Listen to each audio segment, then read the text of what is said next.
বন্ধুরা, আশা করি তোমরা সবাই ভালো আছো। তোমার চ্যানেলে তোমাদের সবাইকে স্বাগতম। তো স্বাভাবিকভাবে আর্টিকেল এবং প্রিপোজিশনের জন্য আমি মাত্র 10টি করে নিয়ম বলছি। এই নিয়মগুলো যদি ফলো রাখো তাহলেও কিন্তু তোমরা পরীক্ষাতে আর্টিকেল অ্যান্ড প্রিপোজিশন করতে পারবে। স্বাভাবিকভাবে আমরা যেটা জানি যে আর্টিকেল এবং প্রিপোজিশনের মধ্যে প্রথমে এ এবং অ্যানটাও ভেরি ইম্পর্টেন্ট। আমরা স্বাভাবিকভাবে অ্যান কি জানি যে এ ই আই ও ইউ, অর্থাৎ কোনো শব্দের আগে যদি এ ই আই ও ইউ এই অক্ষরগুলো স্বাভাবিকভাবে থাকে তাহলে তার আগে আর্টিকেল কিন্তু ব্যবহৃত হয়।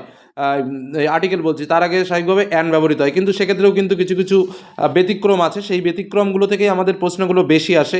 তো স্বাভাবিকভাবে যে কোনো এ আর অ্যান কোথায় কোথায় ব্যবহৃত হয় সেই স্পেশাল কথাগুলো আমি বলছি। যেমন প্রথমটাই আমি তোমাদের যেটা বলি সেটা হচ্ছে অ্যাপেল, মানে এই যে অনেস্ট ম্যান, এই যে এইসের উচ্চারণ যদি ভাওয়েলের মতো হয়, বা এই যে অ্যাপেল এই আই ও ইউ শব্দের প্রথমে থাকলে সেক্ষেত্রেও কিন্তু অ্যান ব্যবহৃত হয়। তারপরে শব্দের উচ্চারণ ব্যঞ্জনধ্বনির মতন হলেও, অর্থাৎ ধরো এ বয়, তাহলে বয়টা কি ব্যঞ্জনধ্বনি। আর ওদিকে ইউনিভার্সিটি অর্থাৎ ইউ যদি শুধু সিঙ্গেল ইউ এর মতো উচ্চারণ হয়, যেমন ইউনিভার্সিটি, ইউনিকর্ন, এগুলোর ক্ষেত্রে সবসময় এ ব্যবহৃত হয়। ইউ থাকা সত্ত্বেও কিন্তু এক্ষেত্রে অ্যান ব্যবহার হচ্ছে না। এইগুলোই কিন্তু বেশিরভাগ পরীক্ষাতে আসে। তারপরে দেখো, যেটা বিশেষ্য যদি হয় তাহলে কিন্তু দা বসে।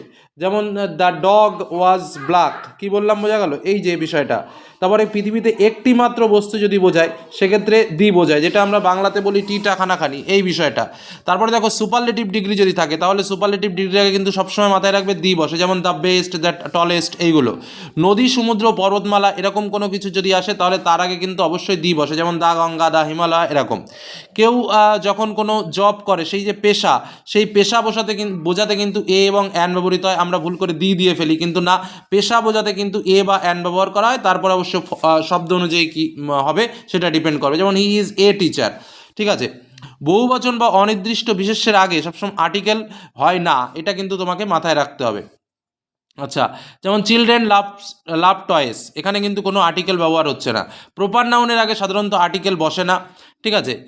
যেমন ইন্ডিয়া, রবীন্দ্রনাথ ঠাকুর, এর আগে কিন্তু কোনো রকম দা ইন্ডিয়া এরকম কিন্তু হয় না। ইন্ডিয়া ইজ ইন্ডিয়া, এর আগে কোনো আর্টিকেল বসবে না।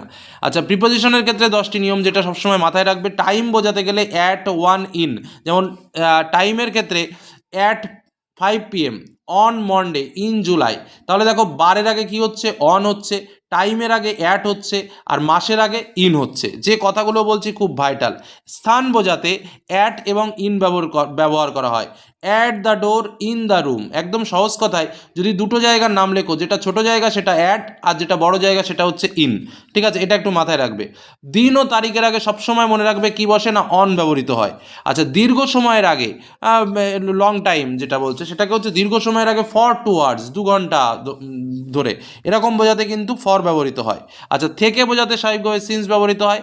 কারণ বোঝাতে বিকজ অফ বা ডিউ টু, এই কথাগুলো কিন্তু ব্যবহার করা হয়। যেমন হি ফেইল্ড বিকজ অফ ইলনেস। ঠিক আছে। কোনো জায়গায় যাওয়া বোঝাতে টু ব্যবহার করা হয়, যেমন গো টু স্কুল।